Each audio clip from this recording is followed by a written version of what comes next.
All right. Good morning, everyone. It really is a pleasure to be here. It's been a couple of years since I've been to the Task Convention, and it really is amazing to see the growth and the vibrancy and the quality of the discussions and the quality of the presentations. So I hope you'll listen to me. It's been a bit of a change of pace. I had my South African colleague Lusani talking about some softer matters and public interest, but I'm going to delve into some more sort of technical actuarial things. So please stay with me before the tea break. I wanted to sort of judge what the level of interest and enthusiasm and knowledge is. So if you wouldn't mind, put up your hand if you've at least heard of IFRS 17. Not know what it is, just heard of it. Okay, there we go. Okay, so most of you have heard of it. Okay, good. How many of you are experts on IFRS 17? Well, there's a couple of hands, so we'll see. I spent a long time with IFRS 17. I don't count myself as an expert. It's so new, it's so complex, there's so much still to learn. I was actually in Kenya a couple of weeks back, and it was encouraging to hear some of the development over the last few years, but also hearing a lot of the pain of implementing IFRS 17 and the cost and the complexity and the time. And yeah, I guess we'll see over time what value comes out of IFRS 17. I'm not going to be talking specifically about IFRS 17, so hopefully that's good news, I don't know. I am going to be talking about, well, what do we do around products and pricing products and valuing businesses now that we have this IFRS 17 thing, although for a few of you, very, very, very soon gonna have it. So I'm going to talk a little bit about some of the things that we've learned, mostly from a South African perspective, but I think the lessons are consistent with Kenya from IFRS 17 transition. I'm going to talk about impact on shareholder value, performance measures, and product measure and pricing.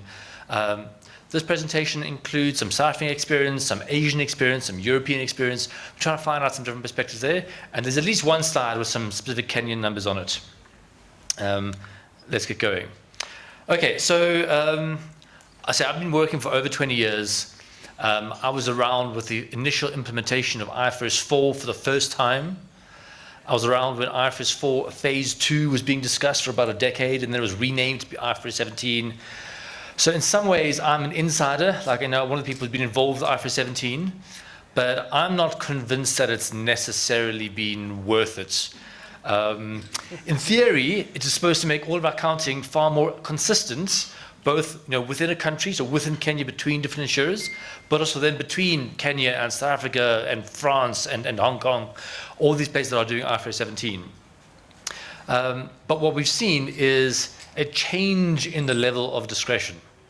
So your choice of coverage units and whether you discount those coverage units or not really matters quite a lot for your earnings recognition.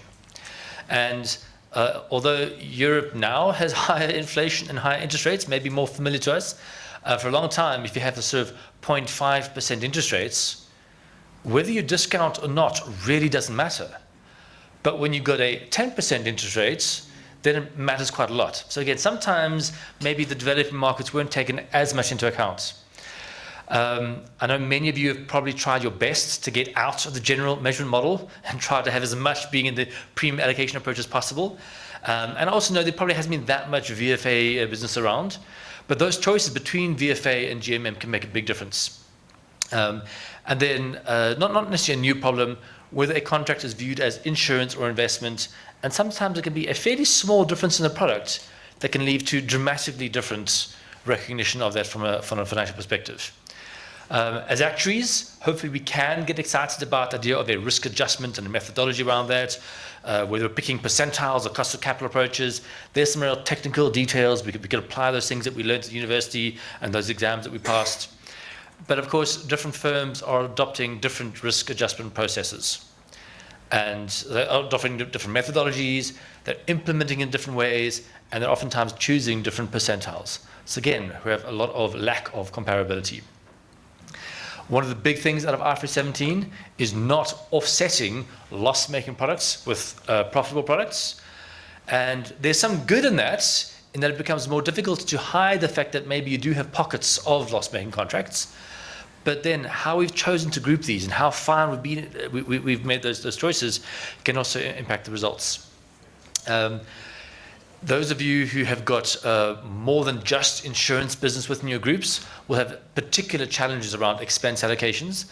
But even if all you're doing is insurance, trying to allocate expenses between the insurance contracts and group fees or audit fees or other things that aren't directly relevant to the contracts can be different. And again, insurers have taken very, very different approaches.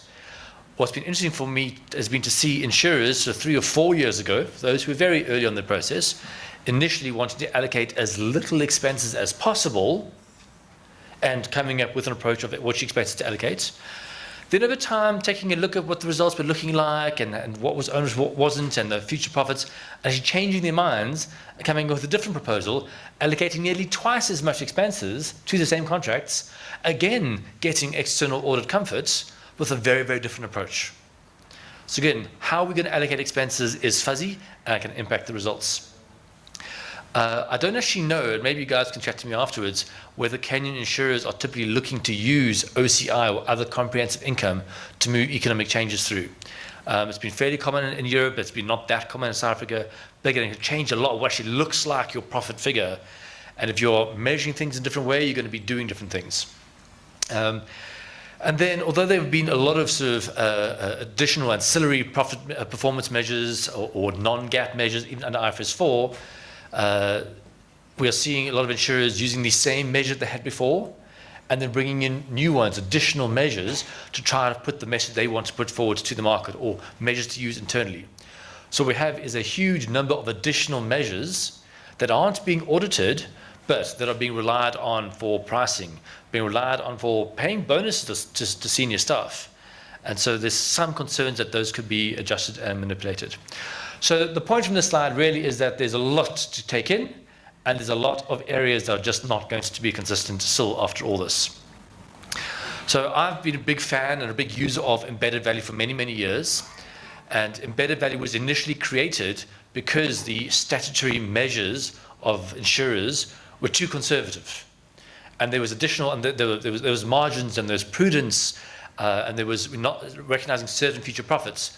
As a result, we needed to unlock or recognize the value embedded in a very conservative or very prudent balance sheet.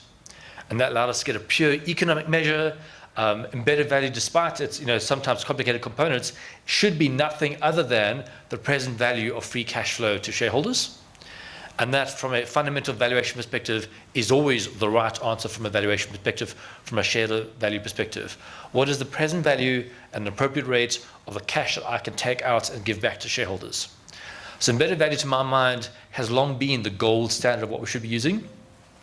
Europe, of course, has moved away from embedded value in recent years and never quite took off in the US as much as it did in the UK, Europe, Asia, and in fact South Africa. And I know at least several Kenyan insurers do produce embedded values, sometimes for external reporting, sometimes just internally. So what we have is IFRS 17, which is not necessarily consistent.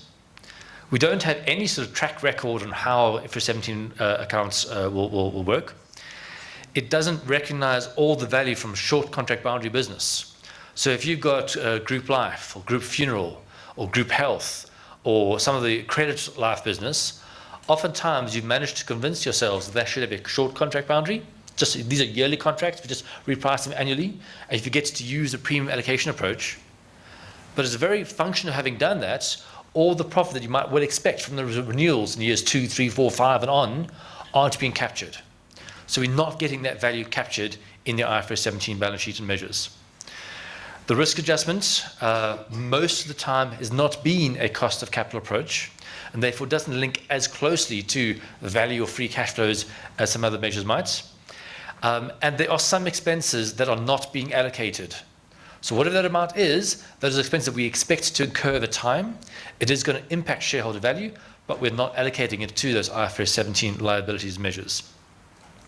And as mentioned before, we can have a small difference in product, we can give a large difference in value. So IFRS 17 on its own is not a directly useful measure of pure value for pricing and performance management. Embedded value directly targets the value of free cash flow. We have this consistent track record over time and many comparatives around the world, and it can still be used for pricing. In the M&A deals I've been involved with in the last few years, obviously IFRS 17 has been of interest. Entities want to know, well, what will this look like under IFRS 17? But still, when it comes from a valuation perspective, IFRS 17 gets put to one side, and it's still embedded value, sometimes appraisal value that gets looked at. And I don't see that changing for a while still.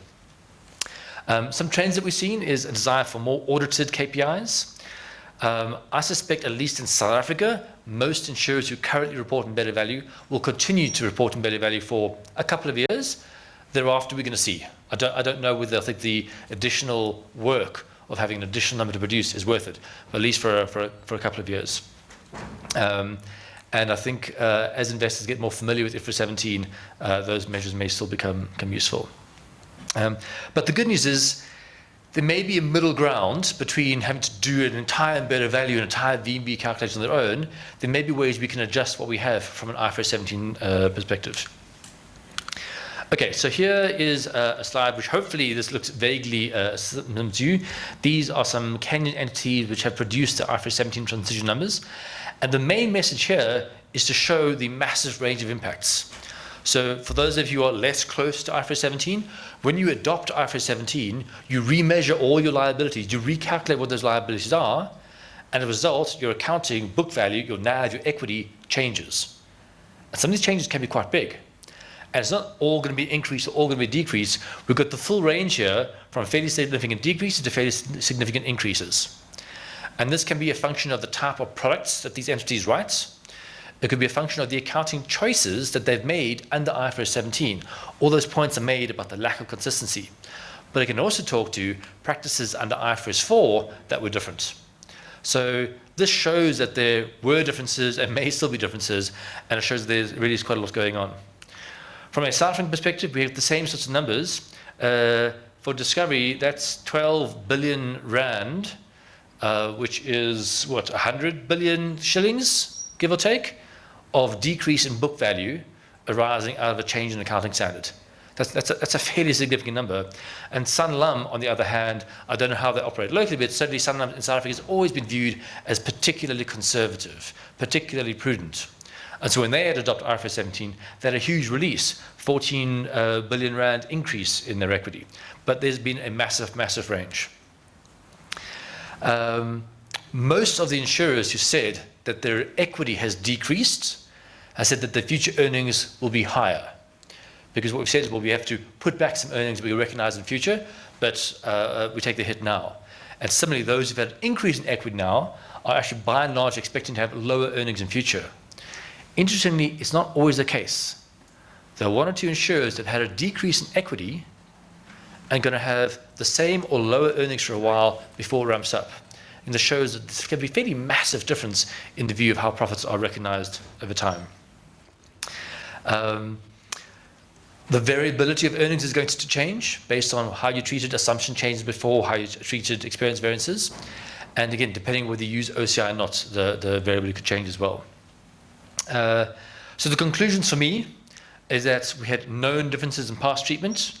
There are still ongoing consistencies, but the embedded value number doesn't change. There's been some minor sort of rounding figures, but unless you're doing something weird with your embedded value before or now, if we haven't changed any actual cash flows, and tax is the one that could be a small impact, but any actual cash flows, the value of the business hasn't changed. So for most entities, their embedded value hasn't changed, the VNB of their products, the value of new business of their products hasn't changed, and therefore that is at least a consistent measure we can use. Now, what can be confusing is the different definitions of earnings and what goes into embedded value. But I've said that embedded value shouldn't change, and most entities that have calculated new embedded values based on IFRS 17 results have said embedded value isn't going to change. But we know that the adjusted net worth of the NAV, the book value, the equity is going to change because the liabilities have changed. So in this example, we're saying our liabilities have gone up and our equity value has then gone down. And because the equity value has gone down now, we're hoping to have more earnings in future. So the present value of future profits is then going to go up. In order for the embedded value not to change, the cost of required capital effectively needs to be this balancing item to make sure overall embedded value doesn't change. But it's not needs to be a balancing item. It turns out that it also should be, because the cost of required capital is effectively looking at, well, compared to the pattern of recognition of our IFRS profits, what is the gap to what we can release as cash dividends? And if we haven't changed our capital requirements, if we haven't changed our internal capital management processes, if we haven't changed our patterns of dividends, then our embedded value shouldn't change, but the cost of required capital will change to mop up that difference. Now, some entities will say, well, we can take our IFRS 17 NAV and we can add to it the contractual service margin. Now, some of you will be familiar with contractual service margin, but to be clear, this is effectively an amount of future profits that we are not recognizing yet. We're holding it back as a liability because we are going to provide services, insurance cover to our policyholders in future. And so we set up the liability for all the profit we're going to make in future, and we recognize that over time. Well, that makes sense then, that the value of the business is the NAV, the profit that we recognize now, plus the value of the profit that we're going to recognize over time. If only it were that simple. The problem is that, well, we've got a risk adjustment in here, for one. And the risk adjustment says we need to increase the value of our liabilities or decrease the value to shareholders because there is risk. Because up until now, the NAV and the CSM haven't had an allowance for risk. So some people have considered adding back even the risk adjustment to the value and making it an even higher number when that risk adjustment really is a deduction for the risk that we've borne. So this is really the full analysis. You start with your IFRS 17 NAV, and yes, you can add back the CSM, the contractual services margin of the profits that you expect to earn in future. But, and again, it does depend, taxes, different markets, but if you're going to be paying future profits, future tax on those profits, we need to decrease the value of the business for at least that future tax. That's the first key thing that some people miss out on. But then, I mentioned before that there are these expenses that you haven't allocated to the insurance contracts, non-attributable expenses. We are going to incur these in future, therefore we have to decrease the value of the business by the value of those non-attributable expenses. The risk adjustment that I mentioned is an adjustment for risk, but is not necessarily the correct adjustment for risk to reflect the value to shareholders. Whether this is an increase or decrease does depend on how you chose your risk adjustment. And there's a trick here. If you're going to say, from an IFRS 17 perspective, this risk adjustment is the appropriate allowance for risk, but when you're trying to reconcile to embedded value or VNB for pricing, you say, oh, no, actually the allowance for risk needs to be much higher. That gets a bit awkward in terms of how you're defending what you've done from a risk adjustment perspective in your IFRS 17 results. So if it's for internal purposes, you can be very, very clear and straightforward what things should be. But if these figures are going to start to go outside of the market, you just need to be a little bit careful of what you say there. Short boundary business, the group life, group funeral, group credit, all those sorts of things where you're only taking credit for 1 year within your IFRS 17 liabilities, we can now add in the expected profits on renewal of those contracts. Up to 10 years, 20 years, some people even do 40 years. There can be a significant increase in the value over there. And then if you have non-insurance business or non-covered business, maybe it's investment business, maybe it's a unit-linked business, maybe it's a savings product, or even the value of a brokerage if you want to include it in your embedded value, those are items that we need to add back in. And finally, we have to remove intangibles, intangible assets, which you may have acquired in various ways in the balance sheet. But since we've now allowed for all our future cash flows and all the benefits, we're most likely going to need to remove those intangibles. So you can get to an embedded value type figure by making these adjustments, but it's a lot of adjustments, right? There is maybe a view that you could maybe do something a little bit simpler. I'm going to skip over that one. A little bit simpler, to take most of the value into account, most items into account. You add on the CSM, future profits. You take off the tax on that. You take off the expenses that you're going to incur, and you remove intangibles. And my sense is this is probably going to be sort of 80% of the answer, depending on your mix of business. So you don't have to choose to do all items, just need to understand what the limitations are. Now, some measures that insurers are starting to look at around performance measurement is something like CSM sustainability. This is a brand new idea. Saying the contractual services margin, that amount of future profits we expect to earn in future, every year that balance decreases as you recognize some of that profit for the work that we've done. And so if you don't keep on writing new business and adding new CSM, that balance is going to run off over time. So what you want for a profitable, healthy, sustainable, growing business is that your CSM balance is actually growing over time. not running down too quickly with new business, or not running down too quickly with lapses and maturities and not being replaced. Not running down too quickly by having to make basis changes. Every time you strengthen your actuarial basis, the good news is that doesn't always hit your P&L directly, but you do need to mop it up a little bit out of the CSM. So if you've been too aggressive with your basis in years gone by, you're now going to be eating into that CSM year after year after year with basis strengthening, and you're going to struggle around CSM sustainability. So it's a good measure to check how consistent is your business running. So this is, for me, a useful new measure that we're going to get out of IFRS 17. Premium volumes, you may know that premium volumes, earned premium, is no longer on your income statement. You can include it in the notes, it'll be part of some reconciliations, but insurance revenue can look quite different. But I think we probably all would want to calculate a claim ratio, an expense ratio, combined ratio, but do we base that on insurance service revenue, or do we base it on premiums that we know? Well, I guess you can do either, and again, it's unclear which ways it's going to be, whether those are always going to be as comparable as before. Normalizing earnings, taking out certain components, has been a feature of insurance financial reporting. This is our total earnings, but don't look at these things too closely. And that can be for good reasons. Well, these were economic changes that we had no control over as a management team. Or it could be, well, these were project expenses that we incurred, but don't look too closely because maybe we didn't get much value out of those. So there are all sorts of good and bad reasons to normalize earnings. We are probably still going to have normalized earnings even with IFRS 17, even though it's tried to make things more consistent, even though you have the use of OCI to remove some economic changes, many insurers are still coming out with their own versions of so-called normalized earnings. Return on equity is going to change because the return is going to change because our earnings is going to change, but also the equity is going to change, right? Our NAV is going to change, so the numerator and denominator have both changed. So that changing is one thing, but if you're using return on equity as a performance measure, as an input into bonuses, as a risk appetite measure, you're going to have to change what those limits and targets are, otherwise it's no longer going to be a coherent measure. And then probably the least fun part, to my mind, about IFRS 17 is locking in the interest rate that we use to accrete the CSM over time. So you sell a product in this year, you look at what is the yield curve in that year, whether that's been disrupted by political issues, by economic issues, by supply, demand, by inflation. That is a yield curve that you'll use to add on interest onto that CSM for the next 10 or 20 years. So all those weird kinks, all those unexpected things, all those very high, very low levels, you are stuck with that for the lifetime of the product.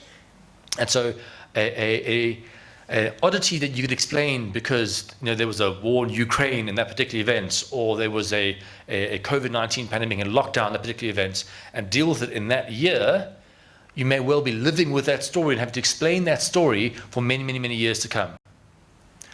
So those of you who are thinking maybe we shouldn't have chosen the premium allocation approach, we'll talk about the value that you're missing, and are probably feeling quite smart again and not having to deal with that particular drama. There's lots of good reasons to be happy with the PAA.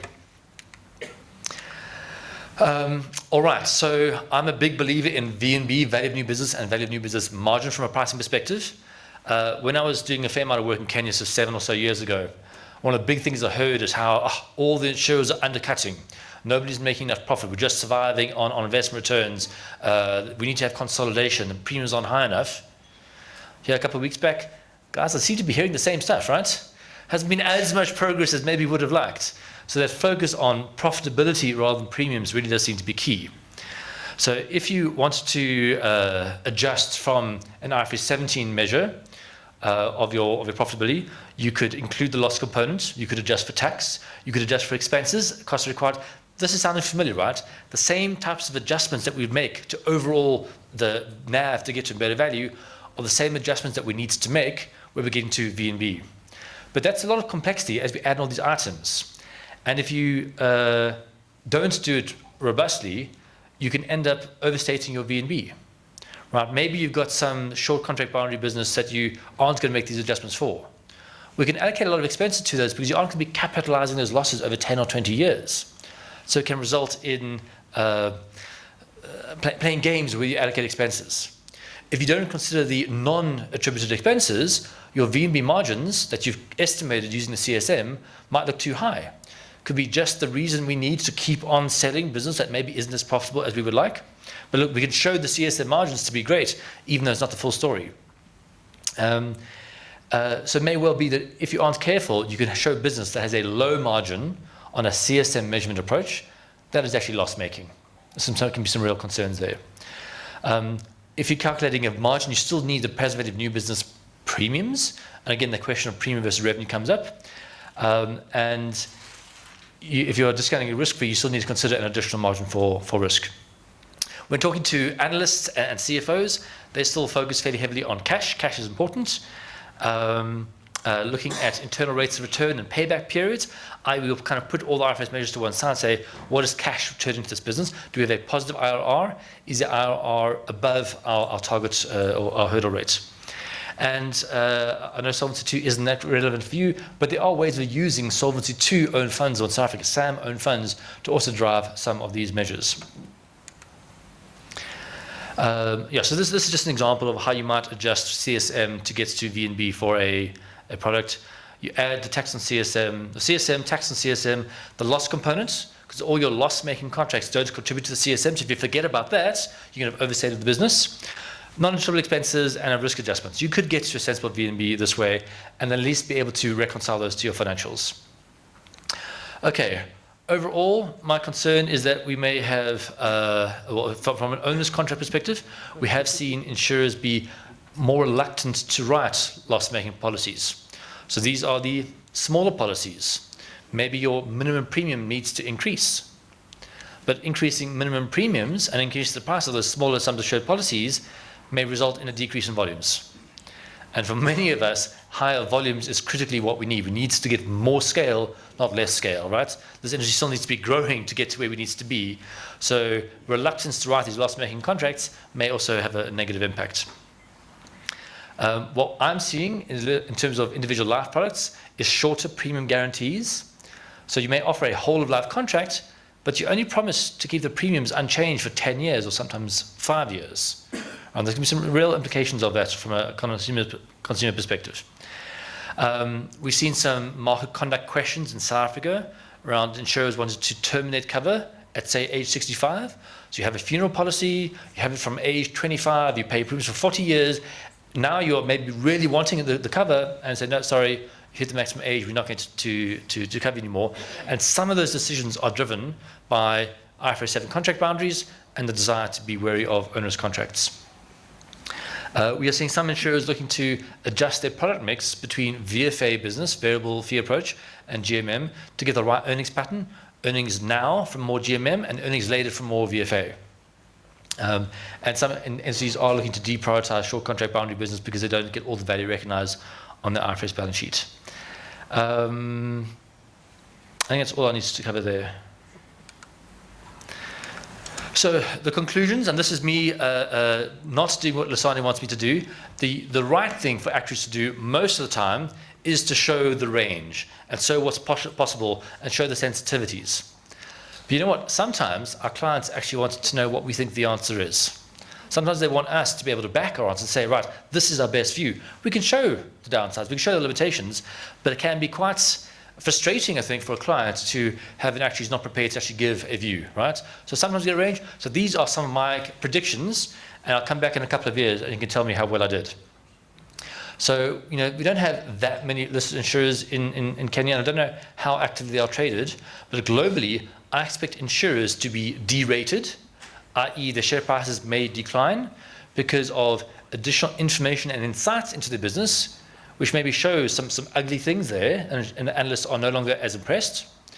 It may be that it is so complicated and so confusing that analysts start adding on risk premiums and decreasing the value. And it might even be that some analysts say, what? This is kind of complex. I'm actually just not going to cover the sector at all because of all the complexities. So that isn't a particularly good thing. It's hopefully the short term, but the short term I would expect this as a result. I do really worry that overly generous new business value measures can lead to decreased profitability and value destruction for shareholders. And most of the insurers have said that there'll be no impact on strategy, no impact on cash flow, no impact on product. One of them was a bit more honest, to my mind. They said no immediate impact on product. We're so busy worrying about IFRS 17, they haven't yet had a chance to think about the products. And although the product hasn't changed, or the risks haven't changed, or the cash flows haven't changed, how and when we recognize profit has changed. How variable the profit is has changed.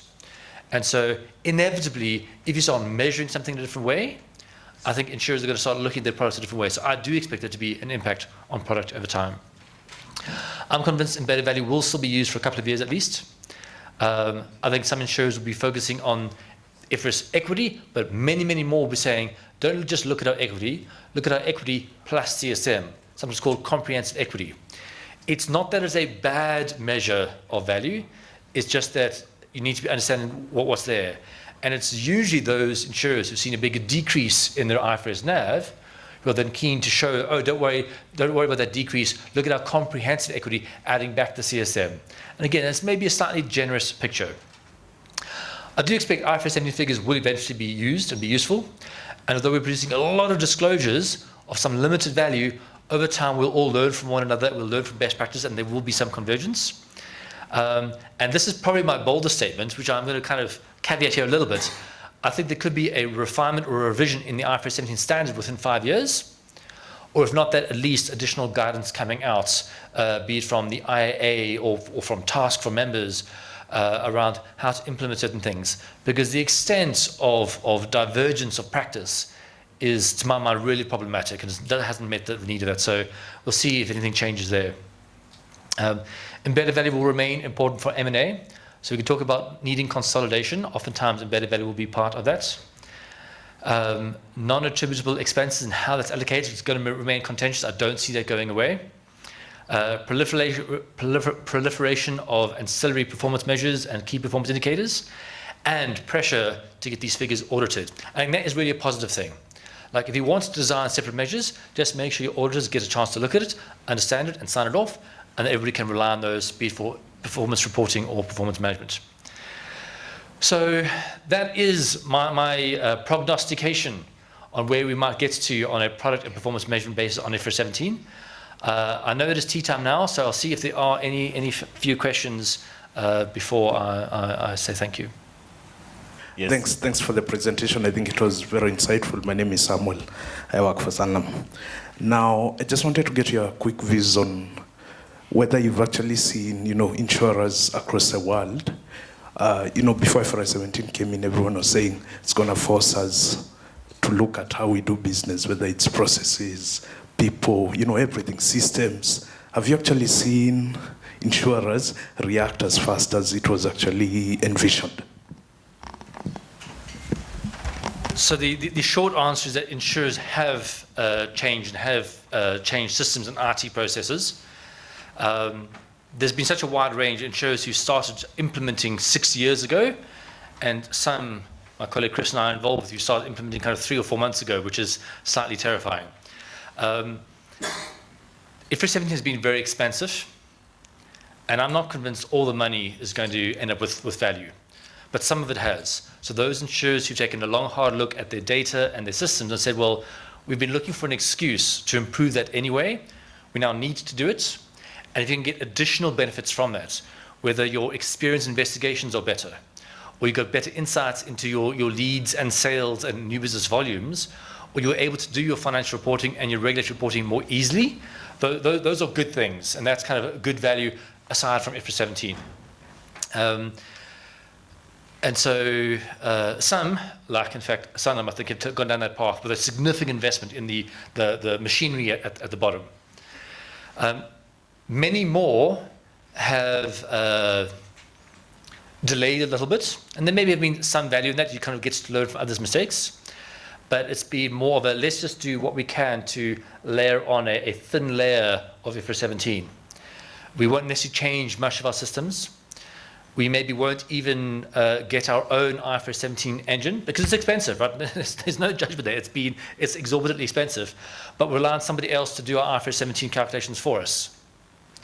In that scenario, you are spending money, but you're probably getting almost nothing out of it in terms of benefits because you haven't really changed what you're doing. And that's an awkward thing. It may still be the most cost-effective answer, but you're just getting IFRS 17 results. You're not getting much more value out of it. From a product perspective, I've absolutely seen insurers already change products, change reinsurance structures before implementation date, such that they could be ready for it. And that includes having more risk-sensitive pricing. So for a long time in South Africa, funeral pricing would be the same price for the same sum assured, aged 25 to 55. And within that, you paid the same premium, which is great from a sales perspective, from a distribution perspective, from an administration perspective. And you know you'll be making more profit on the younger ages, and you'll be losing money on the older ages, but it kind of works out, and you didn't have to show that. But if you start showing these onerous contracts, but it still makes sense. So that's pushed a lot of people away from that. There were other trends towards more age-rated pricing, but that was there. The one that I mentioned, I worry about a little bit, is in terms of small policies. Small policies with fixed shilling expenses makes it more difficult to make money. And so there are some options there. The one is to not allocate expenses as a fixed shilling amounts, but to rather say, yeah, we'll allocate it as a percentage of premium. If you're actually incurring the expenses as a percentage of premium, if you're paying somebody 30% of premium for distribution, that's okay. But if you're actually incurring the expenses yourself, to my mind, it's unlikely that those direct attributable expenses are going to differ between a small premium and a big premium. So the fixed shilling amount is probably the correct expense allocation. But that awkwardly gets you to the point that maybe these small policies are loss-making. Maybe it can still be a good idea to sell those, make the loss, but to gain a customer and upsell to that customer and gain a brand and gain scale, but you're still going to have to show that loss. So it can be good and bad actions there, maybe making the wrong actuarial choice around how you allocate expenses, or maybe making the short-term decision to not write that policy at long-term cost and vice versa. Most of my discussions, though, at the moment with insurers are what we do around embedded value. That's the big choice now, hence the topic of the presentation. I hope I covered at least some of your question.